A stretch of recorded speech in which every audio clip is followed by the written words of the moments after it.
What's up, y'all? You're watching Union Minded. I'm your host, Eric, and today we're going to talk about a Senate bill that is on the floor or getting ready to be put on the floor called the Competes Act, and a shady little thing that they like to do, which is to slide in extra money for people that are beyond rich and don't need any more, all while they complain how there's no money to help the working folks of this wonderful country. So they want to sneak in $10 billion to give to Jeff Bezos because he lost out on his bid for the contract to try to get to the moon to Elon Musk. So the contract went to Elon Musk, Jeff Bezos started lobbying, and now all of a sudden they found $10 billion to give to Jeff Bezos if that goes through. But thank goodness for Bernie Sanders, because he's always fighting for working people. There are some that are always fighting for working people, man, but they few. But I want to talk to you about it because Truthout has an article that says Sanders, quoting Sanders, U.S. shouldn't give Jeff Bezos a $10 billion bailout for his space hobby. And I agree. We shouldn't be giving billionaires all kinds of money just to do their pet projects. Repurposing a phrase right-wing Democratic Senator Joe Manchin recently used to obstruct social spending and climate legislation, Senator Bernie Sanders on Wednesday called for a strategic pause on the provisions in the Competes Act that would go to both Jeff Bezos and also $53 billion that was set to go to U.S. Semiconductor industry companies in subsidies. And the reason he did that is because he wants provisions there to make sure that they keep the work here. The bill is known as the Competes Act, would authorize an additional $10 billion in federal funding for moon landers, a provision that Sanders has slammed as a bailout to Jeff Bezos so that his company Blue Origin can launch a rocket ship to the moon.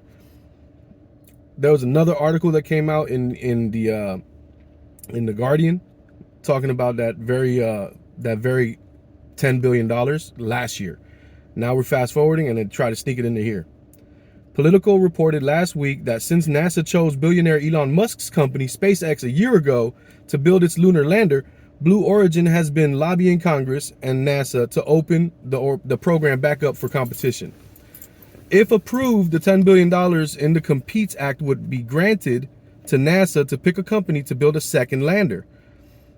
Let me be very clear. Mr. Bezos has enough money to buy a very beautiful $500 million yacht. Looks very nice to me, Sanders said Wednesday, pointing to a picture of the vessel. Sanders went on to note that Bezos, the billionaire founder and executive chairman of Amazon, has enough money to purchase a $23 million mansion with 25 bathrooms. He can definitely launch his little spaceship up to the moon. Not quite sure you need 25 bathrooms, but that's not my business, is what the senator added. So no, he's quoted here. So no, count me in as somebody who does not think that the taxpayers of this country need to provide Mr. Bezos a $10 billion bailout to fuel his space hobby. Sanders also urged lawmakers not to provide $53 billion to the highly profitable microchip industry without protections for the American taxpayers. This is why I said you do have some that are fighting on our side.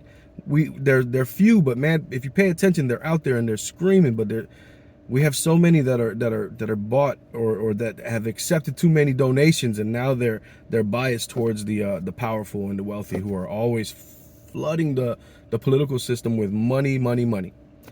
So he also said it's not a radical idea. These exact conditions were imposed on corporations that received taxpayer assistance in the bipartisan CARES Act, which passed the Senate 96-0. That's Sanders referring to the coronavirus relief package enacted in 2020.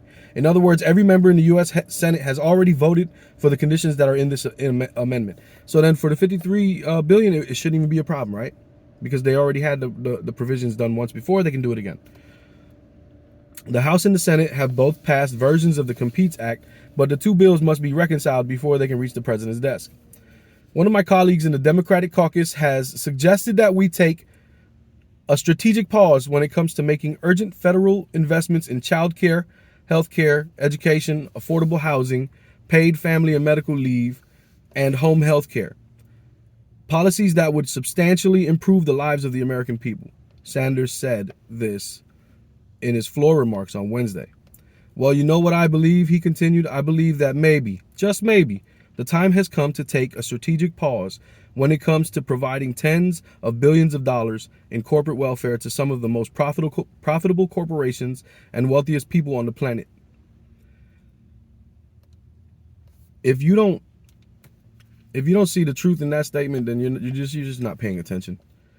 I mean, the hypocrisy in being able to use those words to deny help for working people who are struggling through a pandemic, people who have lost their jobs, who have been decimated, who have lost family, who are struggling with medical bills, who are drowning in this debt, and then to see inflation rising and causing everything to be more expensive, and then to have the audacity to sit there and be like, oh yeah, we can give $10 billion to the richest man in the world. It's but working people, man, we gotta stop idolizing these very wealthy folks and start looking to help each other and to help lift each other up. Because in this world, what I've come to realize is that all we have is each other. And it's through our collective work that we're able to change anything. Alone, we just exist. Anyway, that's all I got. I wanted to bring y'all up to speed to know that this type of policy is being debated now. And thank God for Bernie Sanders, man. Always being a rock for the people since the very beginning of his political career. So, I mean, when it comes to politics, Bernie Sanders is my hero. Anyway, just keep in mind, man, the fight's not left and right. It's up and down. And it's going to take solidarity to win. Always. Always, always, always, always. Peace.